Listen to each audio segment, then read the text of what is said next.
Hi everyone. Video today is on heart health and how you can help keep your cat's heart healthy.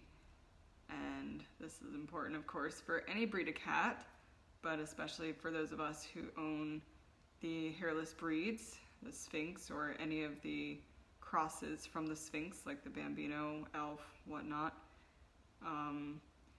We all know or should know that they're more prevalent to heart trouble, specifically the condition HCM.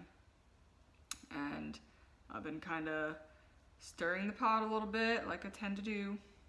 I never mean to, but you know, I'm just gonna keep putting my stuff out there, and you know, people can do with it what they may, and I'm gonna have people that completely disagree, but you know, more so I have people that I help, so that's why I'm going to keep doing it for everyone that I help.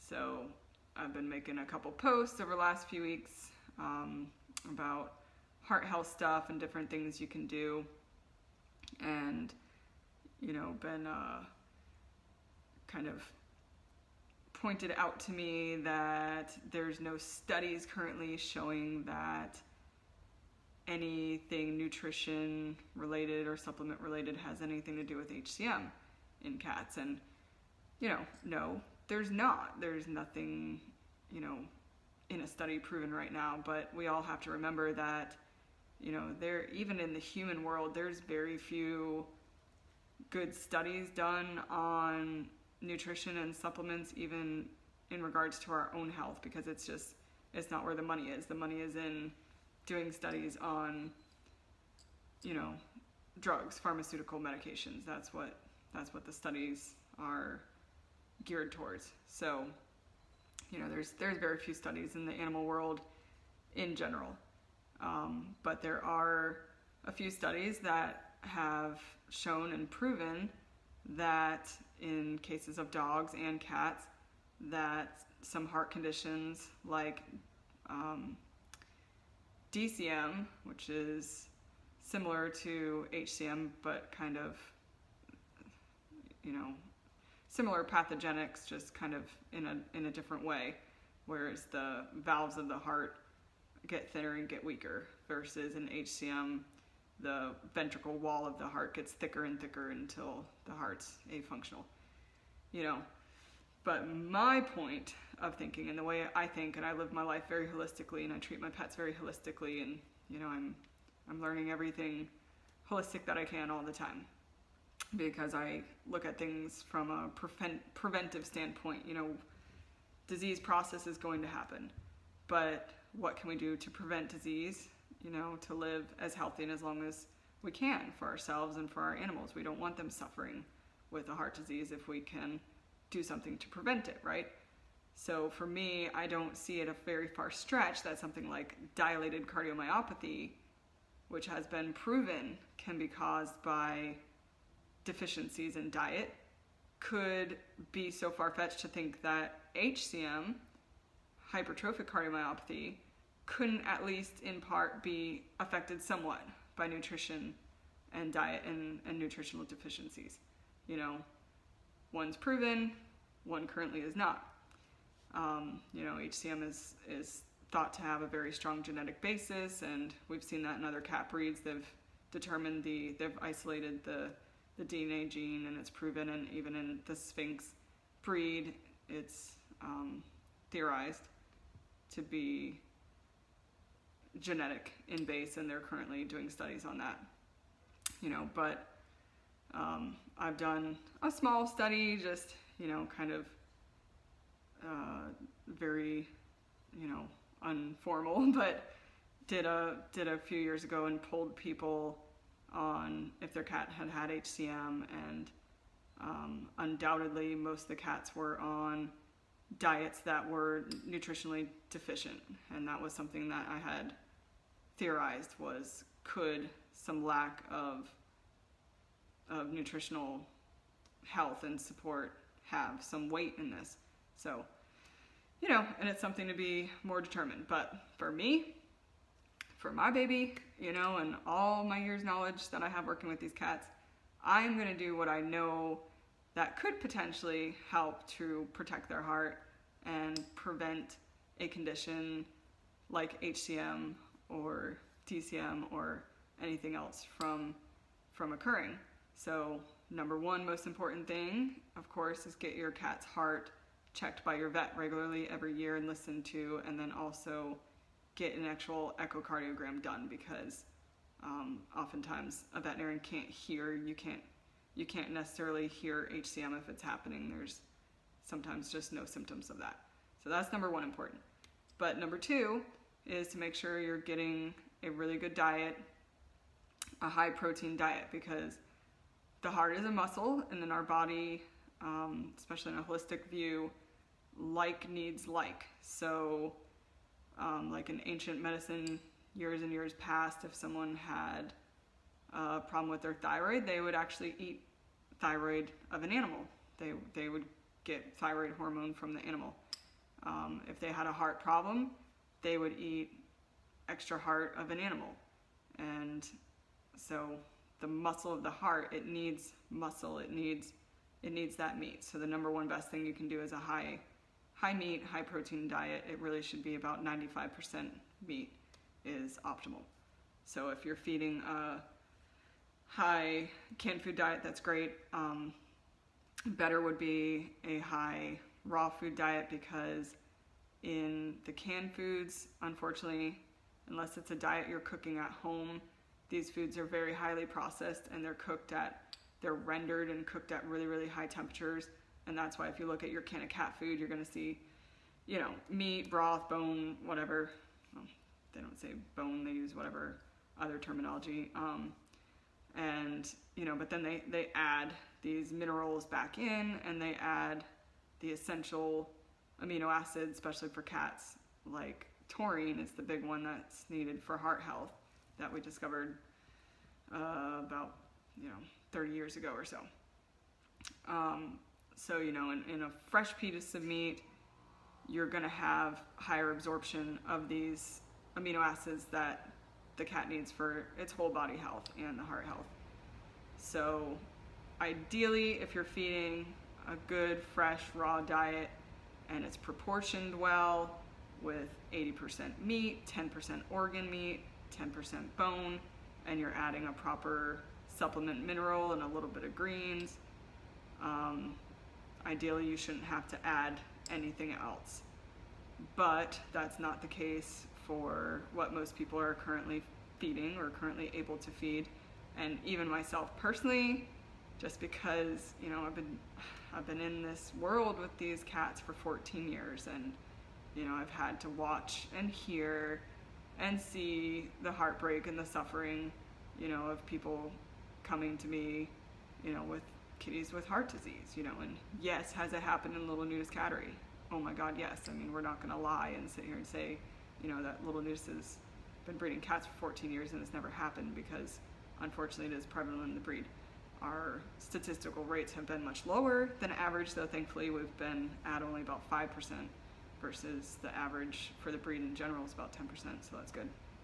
But typically, unfortunately, these were a lot of cases people come to me from breeders that they're just new breeders, they're not doing things right, they're not skinning their cats, and they're breeding cats with just bad genetics, combo of HCM in the lines, and you get kittens with HCM. So I'm going to do everything I can to protect my cats and, our cats in our cattery. So what we choose to do is add some extra support through beef liver, because the liver of beef is very highly saturated with good quality amino acids. It's one of the best natural sources of amino acid, beef liver and also beef heart. And beef liver is readily available in powders. So we will usually get a beef liver powder supplement. You can buy one from this company, Nupro. I also choose this one that I feed is more like their daily multivitamin mix, because it's got alfalfa and a few other ingredients and enzymes and some extra calcium and stuff and nutritional yeast for B vitamins. So this kind of gives them a sort of multivitamin. But so you can do something like this, and this has the desiccated liver, or this company sells just also purely a liver powder. And the great thing is cats love the beef liver. It's so stinky, they love it. So we'll add that even though we feed raw food. But if you are feeding a canned food diet, then you most definitely want to make sure you're having some type of liver support supplement in their diet.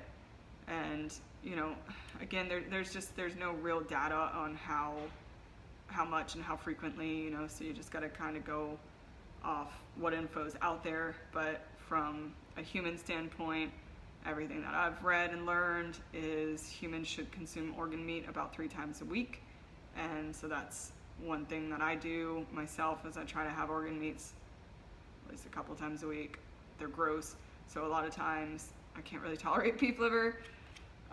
So I always took capsules myself, and then recently I decided just to buy powder and encapsulate myself because it saved a lot of money, because they upcharge like crazy ridiculous.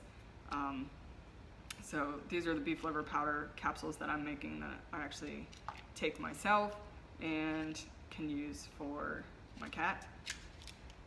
And then some people may have a pet that is extremely sensitive to beef, and my cat, he doesn't do well on beef, but the beef liver powder doesn't ever bother him. But there are treats like this as well that you can get of other liver proteins. Sorry. This is duck liver. The main ingredient is duck liver. So if you have a cat that's super sensitive to beef, you can do something like this. And this company, Pure Bites, it's called, they make beef liver treats, they make duck liver treats, they make fish and shrimp and different things. So you could either do like a powder form supplement that you add into their food every day, or you can do treats. I do the treats as well. This is pretty much all I give him for treats, is like dehydrated meat sources like the duck liver, or just, you know, plain duck or whatnot. But it's just harder to calculate how much actual liver you're giving in the treat versus the powder form, so that's why I still choose to use the beef liver powder. I know exactly how many milligrams is in it, so I know exactly how much, you know, taurine content is in there that helps support the heart. So those are some really good things for preventative. And there are a couple other things, but if you have a young cat and there's no known heart disease, I would just stick with you know, natural amino acid support like the beef liver, unless, you know, the pet's about middle age. Then I would consider adding something called CoQ10, or ubiquinol is the more bioavailable form. So I don't have like a pet version to show you right now, because my pets are young enough, and, you know, Stubborn's clear of HCM, thank you God. So, but this is one that me and my partner actually take ourselves, and sorry about the glare, but you can see CoQ10, or it actually says ubiquinol, and they sell some ubiquinol CoQ10 pet specific supplements that you can give.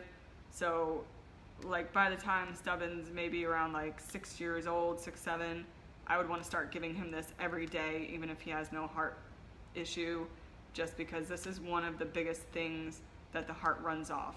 This gives the heart energy and helps the heart function. So it just can help, you know, prevent a heart condition from being a problem.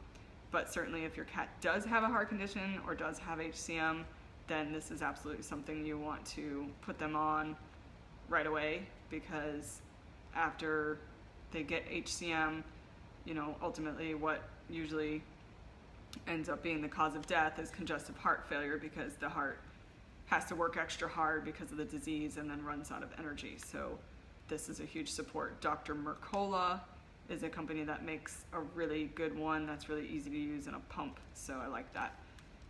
The other thing that is helpful Again, this would only be if your cat was later in age or if they are diagnosed with a heart condition, and that's carnitine. Again, I don't have an actual pet one to show you right now, but this has L-carnitine in it, and L-carnitine is, again, one of the most important amino acids that helps muscles have energy. It helps energy be brought into the cells to help the heart function. So if your cat currently is diagnosed with, you know, heart murmur, heart, you know, pre-HCM, HCM, whatever, that's a really, really good idea to add on board. And, you know, this stuff is stuff that's studied, not, again, necessarily in pets. There's not a lot of studies, but they've been widely studied in people, and there's a group of cardiologists, I forget where, but they came up with a supplement protocol that they use on all their patients that they're now communicating with all the cardiologists in the entire nation and schooling them on this heart combo of stuff to give patients when they have cardiac disease. And ubiquinol and L-carnitine are two of the things that they give. There's a few other things that are kind of more person specific, but you know, it is known, it is proven stuff that it actually can make a really, really big difference. So that's it. That's all about beef liver, why you should add some good old beef liver into your pet's diet, and you know, it's pretty easily affordable and easy to come by. And then some other supportive health if they actually do have heart disease, or some things you can use if you have a kitty that's middle-aged or so. All right, so if anybody has any questions, post below and I will answer. Bye.